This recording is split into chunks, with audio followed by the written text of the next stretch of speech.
Human Behavior and Social Environment presents Psychodynamic Theory, presented by Tanisha Terry, Kiara Sharp, and Dominique Andrews. Hi, so my name is Tanisha Terry, and I'm just going to talk about Sigmund Freud. So Sigmund Freud was a neurologist who studied under Brewer and was the founder of psychoanalysis, which included the psychodynamic theory we will be discussing today. So Freud believed that events in our childhood have a great influence on our adult lives, shaping our personality. For example, anxiety originating from traumatic experiences in a person's past is hidden from consciousness and may cause problems during adulthood. All right, so I'm also going to discuss some of the key people. So some of the key people who influenced this theory would be Sigmund Freud himself, while learning or studying under Brewer in 1896. Then he published his own theory, the psychoanalysis, in 1900 with notable followers such as Carl Jung, Melanie Klein, Alfred Adler, Anna Freud, and Erik Erikson. Hi, I am Kiara Sharp, and I will be talking to you about the psychodynamic theory and what it is. So the psychodynamic theory is the unconscious and conscious decisions based on childhood experiences, as well as parenting that can affect how they view relationships and what they experience, as well as how those decisions influence their thoughts, feelings, and personality. So if we were to apply it to realistic decisions, they would look like obsessive hand washing that could be linked to a trauma in childhood that now causes that behavior, as well as nail biting, which a lot of people experience that may be caused by an anxiety-inducing childhood event. And like you will soon learn, it is these unconscious parts, id, ego, and superego, that Freud believed the internal mind was built of. Compared to psychoanalysis, the psychodynamic theory evolved from psychoanalysis and makes assumptions on how the mind works that are based on the psychoanalytic theory. All right, so some of the trends and assumptions that I can share with you guys today would be the unconscious mind is the primary source of human behavior, and like an iceberg, the most important part of the mind is the part you cannot see. So that's a major trend, and another one would be feelings, motives, and decisions are actually influenced by our past experiences, then stored in our unconscious. All right, and then the last one would be our behavior and feelings as adults are rooted in our childhood experiences. And all of this is pretty much explaining or surrounding the id, the ego, and superego, which contributes to personality.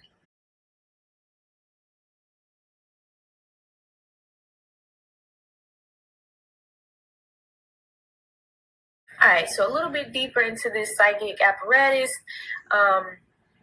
First, we start off with the id. So the id is based off of instincts. It's operated at an unconscious level according to the pleasure principle. The id comprises life instinct and death instinct.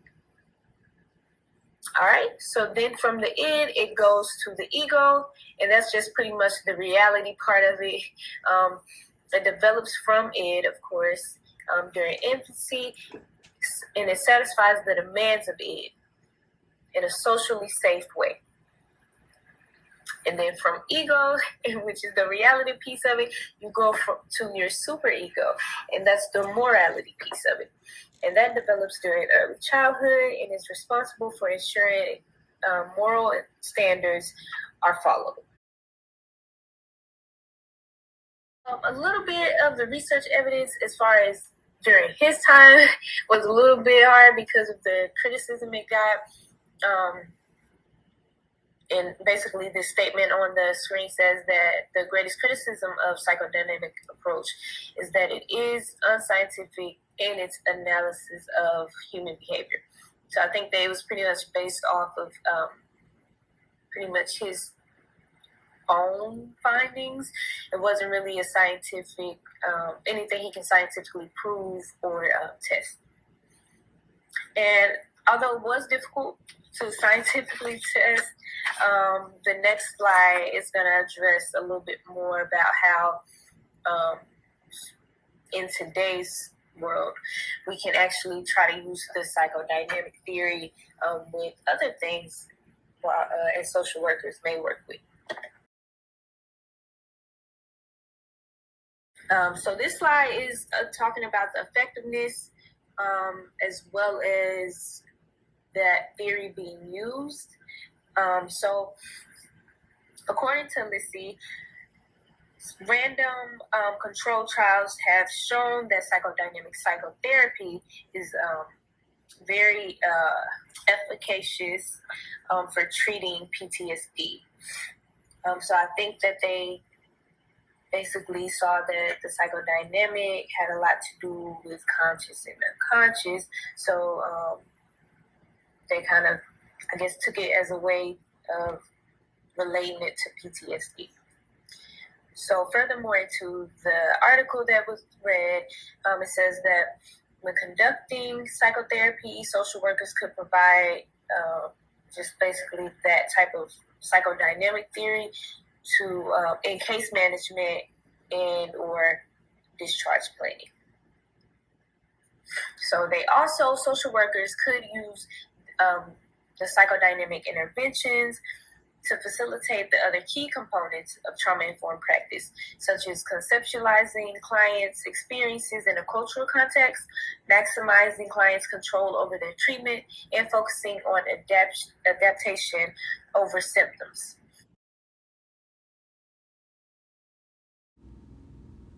Next, we're going to talk about tenets of psychodynamic theory. First and most central, much of mental life, including thoughts, feelings, and motives, is unconscious, which means that people can behave in ways or develop symptoms that are inexplicable to themselves. So like children at young stages of life, they behave in ways that most people would be questioned about. But throughout adolescence and adulthood, when there is added trauma or parenting that can influence these behaviors, they become unhealthy, unconscious behaviors. Secondly, mental processes, including affective and motivational processes, operate at the same time so that toward the same person or situation, individuals can have conflicting feelings that motivate them in opposing ways and often lead to compromised solutions. So mental processes such as memory, emotion, perception, imagination, etc., for a certain motivation or effect, operate at the same time when aimed at a certain people, which in turn can make that individual have conflicting feelings, but they often lead to compromising solutions. For the third tenet, stable personality patterns begin to form in childhood, and childhood experiences play an important role in personality development, particularly in shaping the way people form later social relationships. So as the child develops, these personality patterns begin to stick, and they start playing certain roles in the growth of that child's personality, and later will shape how they form relationships as adults.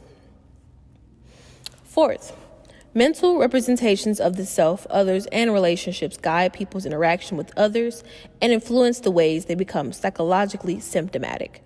Finally, personality development involves not only learning to regulate sexual and aggressive feelings, but also moving from an immature, socially dependent state to a mature and interdependent one. So basically, the way people internally see themselves, others, and relationships guide people's interactions with others and influence the way they become psychologically problematic or undesirable.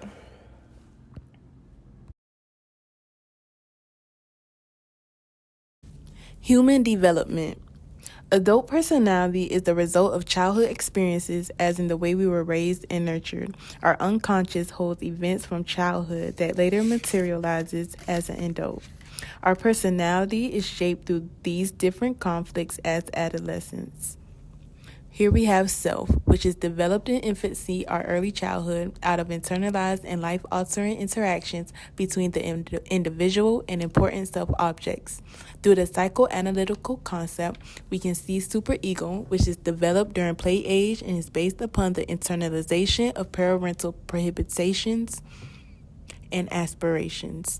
Identity is formed through adolescence and is indicated by self and environmental exploration and commitment in one's significant life areas. Ego is the result of ID and superego and allows individuals to make decisions based upon instinct or moral values. Childhood experiences are important in the formation of adult emotional state. We have defense mechanisms, which are seen as tools developed by the unconscious to prevent anxiety caused by unresolved childhood trauma. The human experience. Freud's work focuses heavily on the unconscious. It is forces outside of a person's awareness that explains why they behave a certain way. According to Freud, the unconscious mind is the primary source of human behavior. When individuals can acknowledge their emotions, recognize unconscious patterns in their emotions, and address them, individuals will come to know themselves better and make better decisions. So what does better decision making look like? We have identifying patterns in relationships and behaviors, improving interpersonal relationships, and also recognizing and addressing avoidance. We can also look at the human experience from a nature versus nurture framework. The psychodynamic approach recognizes the influence of social factors as it argues that we are driven by innate biological instincts, which is nature, but the ways these instincts are expressed is shaped by our social and cultural environment, which is nurture.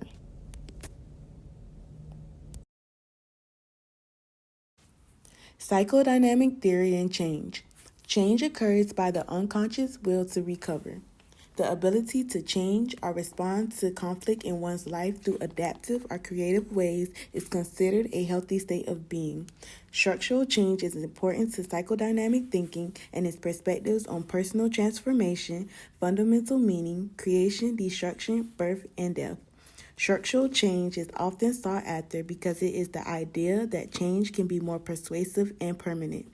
Therapeutic change can be rapid, and rapid progress can be unstable for individuals, but the goal is to seek the process of development on a long-term scale. Psychodynamic therapy focuses on healing through the removal of symptoms or problems through the correction of one's underlying pathology. Next is the relevance to a client's cultural and economic status. During psychodynamic therapy, many clients use their culture as an entry point to a lot of values in ways that they were raised or parented, and most times try to connect with the therapist through transference. For example, if a client is speaking in another language, that can be an influence to negative and positive unconscious behaviors that they are unaware of or experienced in childhood. Dr. Carolyn Rodriguez says cultural similarities in the therapeutic dyad can enhance the treatment by facilitating understanding regarding cultural traditions and language.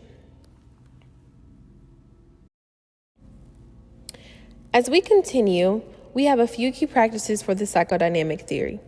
These interventions are free association, Rorschach ink blots, and transference.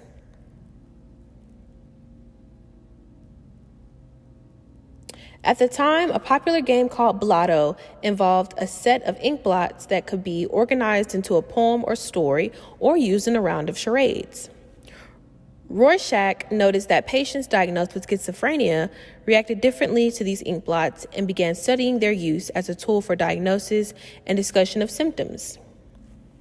His work resulted in a set of 10 ink blot images that can be presented to a client with the intention of observing and projecting based on their reactions to the images. Free association.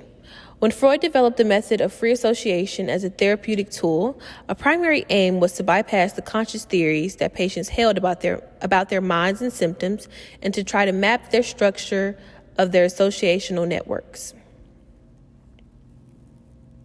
And lastly, transference. Transference interpretations are thought to set in motion a chain of events that bring about insight and change that may protect against future stressful events, enable the patient to make better plans for his future, and over time, improve the quality of interpersonal relationships.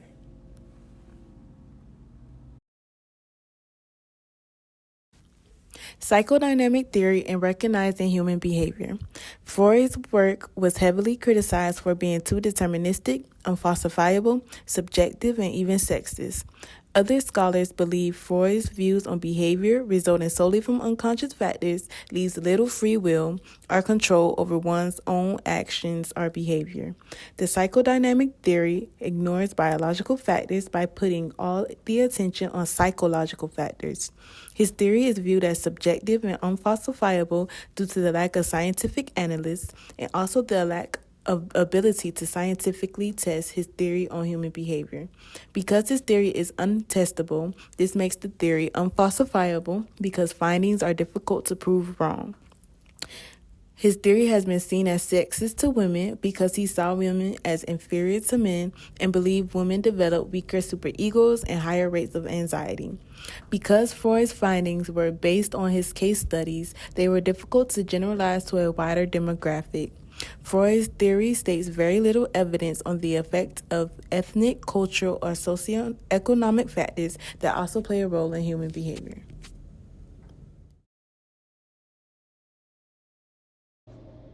We would like to thank Dr. Warner and our classmates for watching our presentation, and if you have any questions, please do not hesitate to ask below in the comments. Thank you.